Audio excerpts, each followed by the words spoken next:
sweet spot. I'm feeling good. The sun is shining. I knew it would. The world's a playground. I'm in the clouds. Let me show you what it's all about.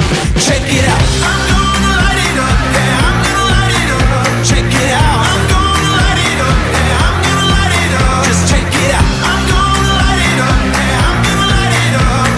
Let me show you what it's all about. Check it out.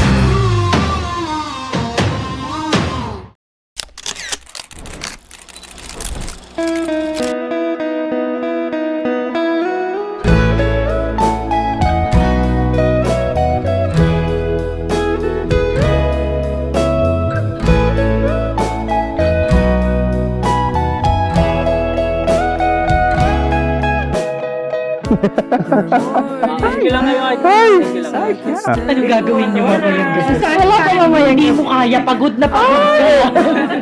Ano ba yun? Okay, Brother Sherwin. Ate Deng? Ako ba? Thank you. Brother Ronald. Thank you. Ate Beth! Salamat sa susi ng bahay! Wala pa kaming gagawin mo na? Nagpapaliwanag ka? Uy! Ano yan? Sana all! Parang ito yan na! Parang favorite mo yan na! Anong meron? Okay, thank you. Ganda! Maligayin na lang.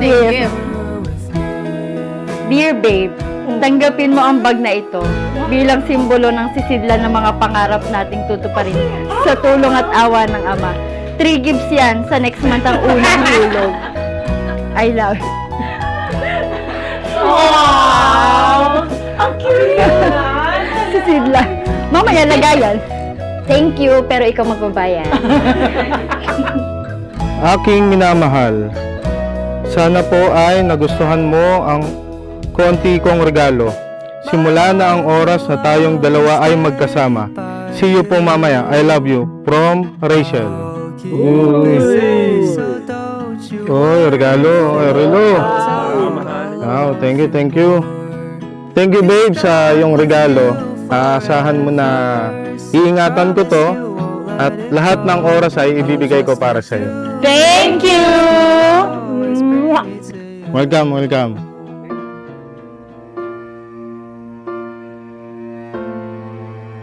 Para sa aking minamahal at mamahalin pa kaalis.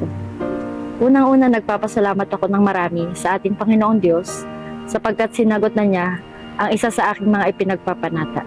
Marami man tayong mga pinagdaan ng mga pagsubok, ngunit ito na, dumating na po ang araw na pinakahihintay natin.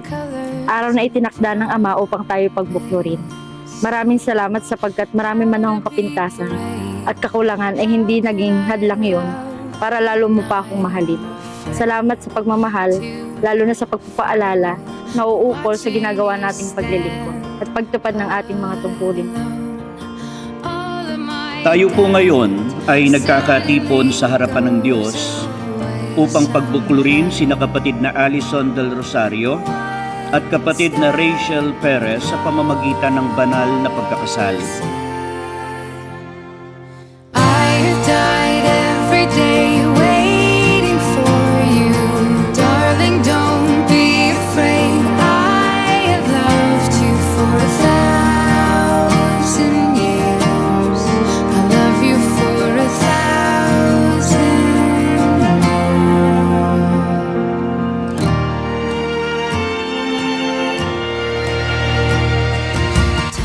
Matagal natin itong hinintay at pinagpanata.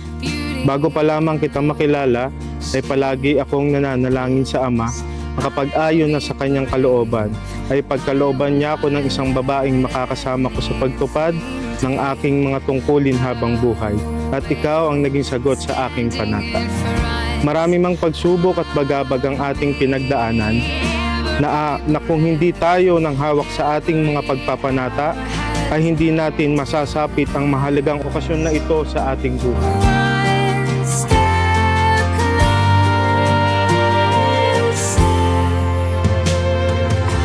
Bayaang ito'y maging tatak ng inyong pinagbuklod na kapalaran at ng inyong pagkakasundo, ng inyong pagsusuyuan, pagmamahalan at katapatan, na sa pamamagitan nito mula ngayon ay natatalian kayo hanggang sa kayo'y papaghiwalayin ng kamatayan. At yayamang tinupad na niyo ang matapat na pagkakasundo, ako, sa pamamagitan ng aking karapatan bilang ministro ng Ebanghelyo, ay ipinahahayag ko na kayo'y tunay ng mag-asawa ayon sa mga utos ng Diyos at ng mga batas ng ating bansa. Ang pinapagsama nga ng Diyos ay huwag papaghiwalayin ng tao. This is it. Nasa harap mo ang iyong asawa. Ka Alison, you may now kiss your beautiful wife.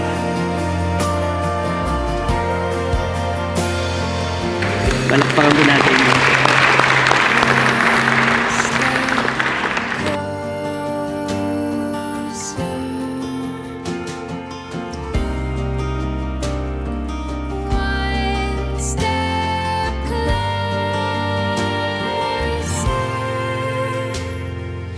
Pinapangako ko po na lalo pa kitang mamahalin, ano man ang mangyari, sabay pa din tayong tutupad ng tungkulin.